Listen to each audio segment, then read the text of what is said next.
Hey guys, this is Ashton from Muse Themes. Today we have a new theme we're going to be taking a look at called Frost.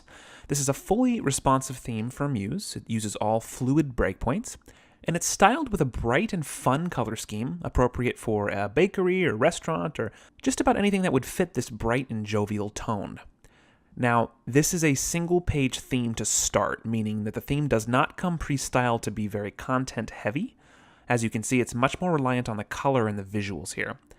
As I click on the various navigation buttons, you'll see the page will actually move itself to the proper section, as opposed to changing pages. Now, of course, with all of our themes, you can add as many pages and as much content as you want, and there's plenty of room to expand upon this particular theme. I also think it's a great starting point for anybody that might be new to responsive Muse or fluid breakpoint specifically. It's set up very simply, and it's not overwhelming when you open it in Muse, but it has some really cool responsive features to it, including these full width buttons, which you can see have an interactive rollover effect, and as I scale the browser down, you can see everything just kind of adjusts smoothly and fluidly. So this is a really powerful theme with some complex features, but it's executed with simple methods. So we're going to jump into Muse right now, and we'll take a closer look. So when you first open the project in Muse, all you're going to see is this single home page. Now, since this is just a single scrolling page template, there aren't any additional pages or master page content applied, but it can always be added if desired. So I'm going to go ahead and open the home page and we'll poke around a little bit. Starting on top here, we have a 5 breakpoint setup, and you can right-click on any of these breakpoints and select breakpoint properties, and you can see they're all labeled as fluid width. That's what's giving all the content, specifically the text and those interactive box buttons, their fluid motion. And you'll also notice up here with these arrows pointing outward, that means that the breakpoint width is unlocked, and this will allow the content to expand beyond the largest breakpoint. And for a couple specific features in this theme, it's vital to leave this as is. Taking a look at the navigation, you see on our 1200 breakpoint here, we have a simple menu placed in the upper right corner. Now, if we select it and take a look at the pinning settings, we see that it is pinned to the top right of the screen, and this is what is keeping it placed there as you scroll down the page, as you saw in the browser. Along with this full-width white rectangle, selecting this, we can see that it's pinned to the top center, and the Frost logo over here pinned to the top left. So just make sure that whenever you swap out these graphics for your own, that you mind these settings if you're hoping to keep the same layout and functionality. I also want to point out that our menu widget here, if we go ahead and pop open the flyout panel, you'll see that the menu type is set to manual. Now this is what is enabling the menu to link to the page anchors instead of actual different pages. These other options here, we have top level pages and all pages. This would cause the menu to automatically pull the page layout from your site plan. So just keep in mind that if you do end up adding pages to this site, that you need to manually add them to your menu and assign them a hyperlink. And you can do that by selecting any single button and pushing one of these plus signs to add more buttons. And your hyperlinks are right up here on your toolbar. So I'm going to go ahead and hit Command Z to undo that. And now just scrolling through our various breakpoints, you'll notice that once we get to the 768 breakpoint, our standard menu goes away, and we're now working with an accordion menu, which works great on mobile. Selecting this, you can see that it's set to full width, so anywhere the user clicks in this header will expand the menu downward. And same procedure here with the menu placed within. Just make sure to manually make the proper changes as you adjust your site's navigation. So I'm going to go ahead and close this accordion. We'll jump back to our 1200 breakpoint, and we're going to look down a bit and check out the background video feature that you saw in the demo. This is an awesome feature of our Show Video Suite widget. Here on the page, we have a full width rectangle placed on the page, starting just below the menu header, and is currently filled with this light blue color. But if I select the rectangle and we take a glance at our graphic styles panel, you'll notice that it has a style applied to it called Section 1. And if you're familiar with our show widget, you know that you have the option to assign a bounding box like this to feature the video in as opposed to a full screen background. So to add a video, simply check out the show widget itself. It's already set up and placed over here to the left. This top component here is the video tool set, and if you're only going to use the background video feature that you saw in the demo, you don't have to change anything here. This just needs to sit on the page. Inside here, you see that it has background video tools already enabled, so you're good to go. But definitely be sure to check out the full tutorial for Show to explore some of the other really cool features of this widget.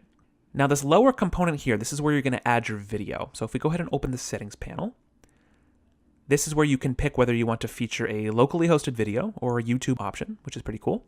And this last section here is the video settings section. And this is where you can designate the video to be full page or sectional. And it's already set up for you to utilize the section that's been implemented on the page, but you're of course welcome to customize this anyway. So I'm going to quickly add a locally hosted video by expanding the tab here and clicking the Add File button for my MP4, WebM, and poster image files. It is important to include all three of these files to ensure full functionality across all different kinds of browsers, and you can find more detailed information on this in the actual show video tutorial. So right now I'm going to go ahead and start with the MP4. I have a nice video of a cute little hummingbird. And then my WebM. And finally my poster image. So already I can preview this page in the browser. And I can see that my video is already playing, my header is functioning, and everything seems to be responding fluidly. So back to the project, we're going to go ahead and scroll down the page just a little bit more. And we can see our various sections here. They're all topped with an anchor, which is what the menu buttons are actually linking to. Now you're welcome to change the names of any of these by right-clicking them and selecting Rename Anchor. And you can add more anchors as you wish by clicking the anchor icon over here on your left toolbar, and you can just place it wherever you need. Now let's check out this row of buttons here. This is a really awesome utilization of responsive Muse. What we actually have here is a series of state buttons. If I select each one individually, you can see that each one is set to responsive width. And additionally, with this left one selected, if we take a look at our pinning menu, you can see that this one is oriented to the left side of the browser. And if we click the center button, you get center orientation, and the right one is set to the right. So if I go ahead and load another browser preview really quick, we can go ahead and scroll down to the buttons. And if I resize the browser, not only are they adjusting their width fluidly, but they're maintaining their position along the width of the browser in relation to the others perfectly. And that's due to that proper pinning orientation. So just make sure to follow that model if you're going to duplicate or rearrange these buttons. Now the other cool element here is this really slick scroll up motion that happens when I roll over the button. This is actually accomplished by using a fill image. So let's jump back to Muse. And I'm going to select, let's say this left button. And then we'll check out our fill menu up here on our top left. Now you can see that this state button is filled with an image called Sprite 1. So I'm going to go ahead to our Finder, and we can jump into the Assets folder that you find inside the theme download. And I have an image here called Sprite 1. So if I go ahead and blow up this image, you'll notice that it's actually one long image canvas with both our popsicle image here on top and the colored background. It's all in one picture file. So going back to our fill menu, we got this left button selected. You can see that the image is set to scale to fill, and its position is set to display the topmost part of the image. So if I go to the States button menu, and we'll go over to our rollover state, you can see the button changed, and back to our fill, we're now looking at that same image file, but it's now displaying the bottommost portion of the image.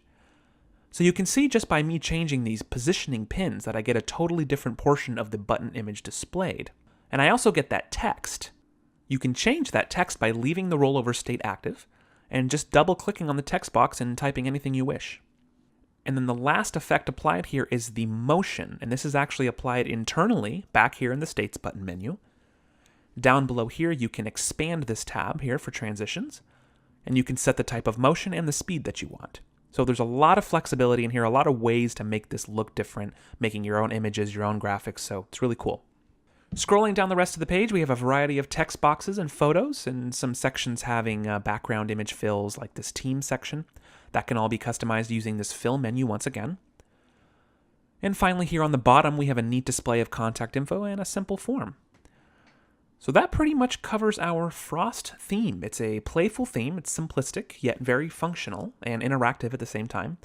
And there really are countless uses and applications for it. So we do, of course, hope you enjoy it, have some fun, and if any issues arise, we're just a click away. Have a great day.